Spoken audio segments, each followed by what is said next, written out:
What shall we say then? That's the lead-in question. Here's the important one. Shall we continue in sin that grace may abound? Shall we go on sinning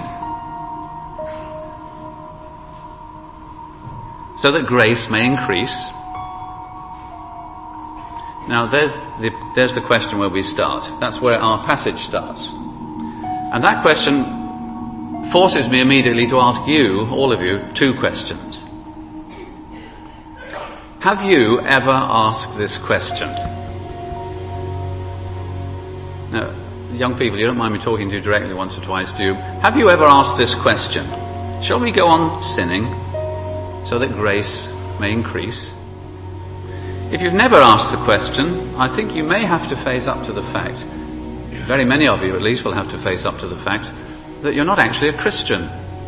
I'd like to repeat that. If you've never asked the question, I think you may have to face up to the fact, very many of you at least will have to face up to the fact, that you're not actually a Christian. It would be very hard to understand Romans chapters 1 to 5 and not ask that question. If you haven't understood Romans chapters 1 to 5, it's actually quite likely that you haven't understood the gospel. And if you haven't understood the gospel, quite frankly, you're not a Christian. What does Romans chapter 5 tell us? It tells us that God is. And whoever you are, and whatever you say about yourself, you know that God is. You know that in the same way as you know that you are, and you also know that you are not the person sitting next to you. And you know that God is eternal. You know that, you do. And you know that God is invisible. And you know that God is powerful. And you know that God made you. You do. And you also know that God will judge you. Romans chapter 1 teaches that, and chapter 2. And Paul says, you know all that, but you've lived to please yourself. And therefore, God, this eternal, invisible, creating, powerful, judging God, is actively furious with you as a man or woman. Now immediately when people hear that sort of preaching, they say to themselves, well, I'm not like that at all.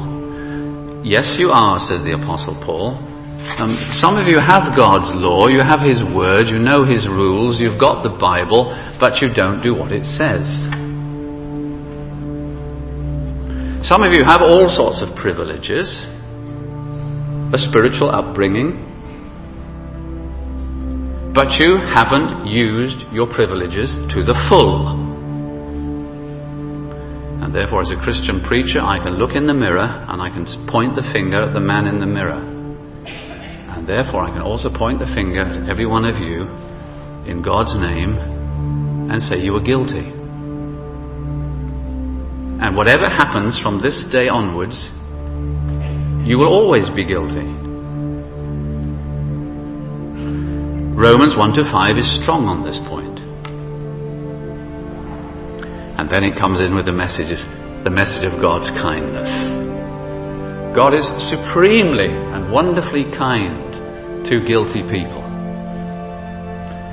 And in history, a mysterious exchange has taken place.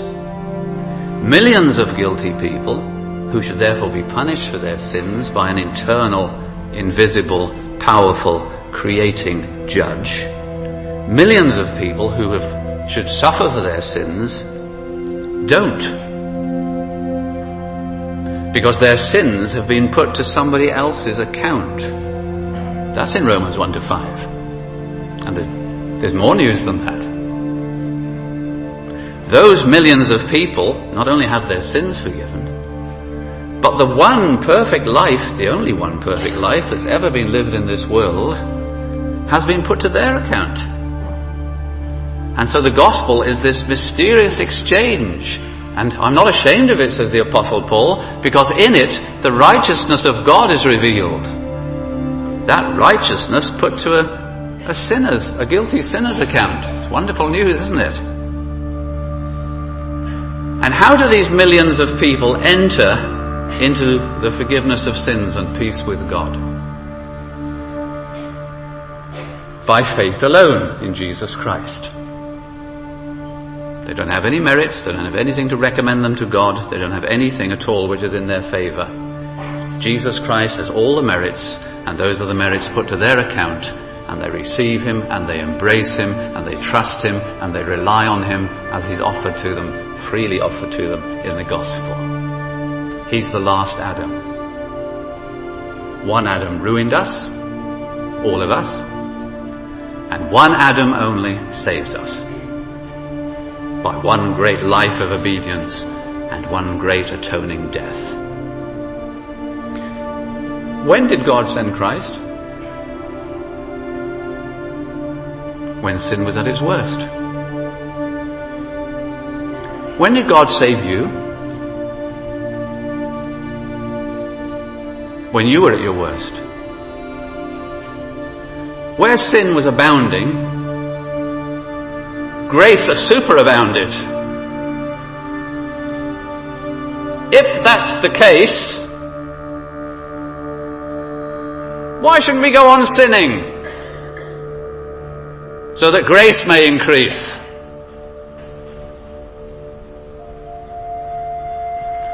And anyone at all who's understood the gospel, therefore, at some time, has asked chapter 6, verse 1.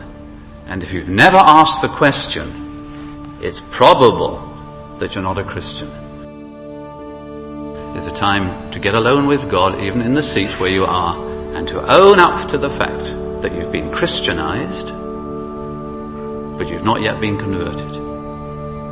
And to own up to the fact that you've never really understood the freeness of it all, and the wonder of it all, and you've never really trusted Jesus Christ only for your standing with God.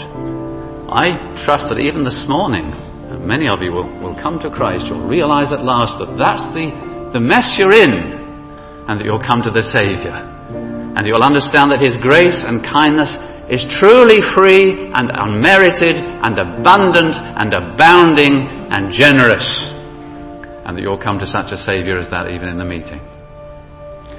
So you see, chapter 6 verse 1 immediately raises one question. Now it raises another question which I must also ask you.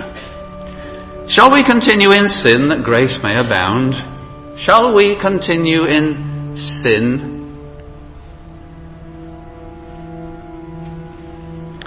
Can you now see from that question what godliness is?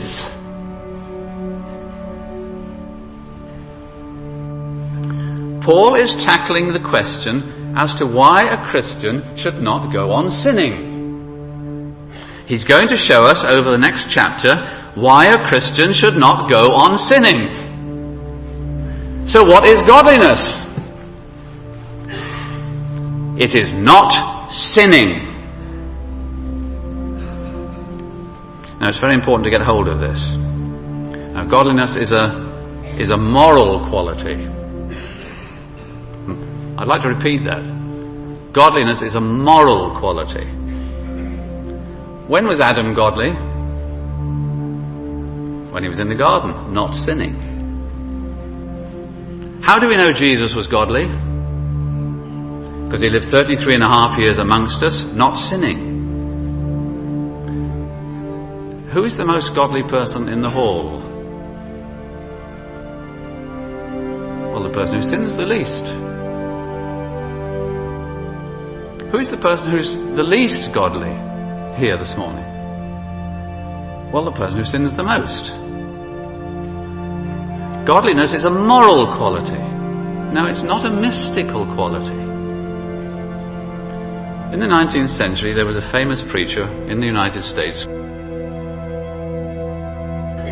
He had enormous influence, and he travelled throughout most of the United States.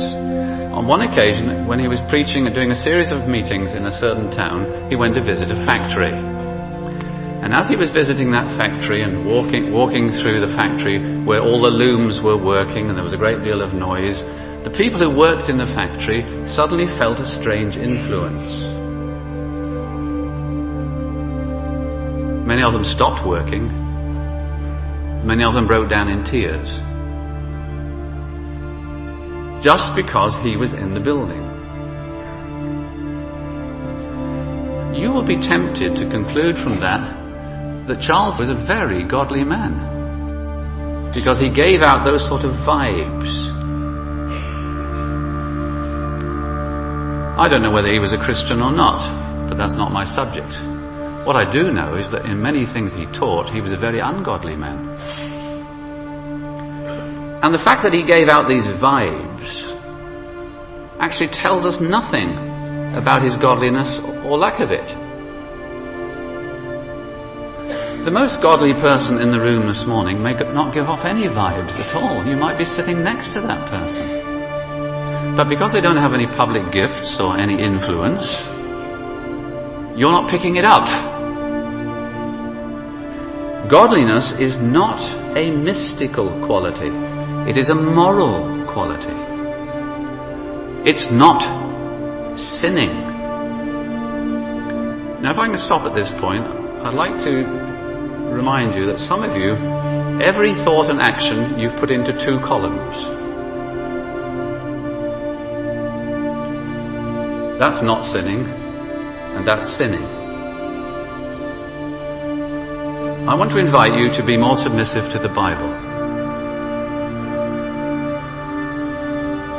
Every thought and action can be put in three columns. That's sinning. That's not sinning. And this is an area of Christian liberty where it would be sinning if my conscience troubled me, but if my conscience doesn't trouble me, it's not sinning. Godliness is about not sinning. How do you know what sin is? By God's law.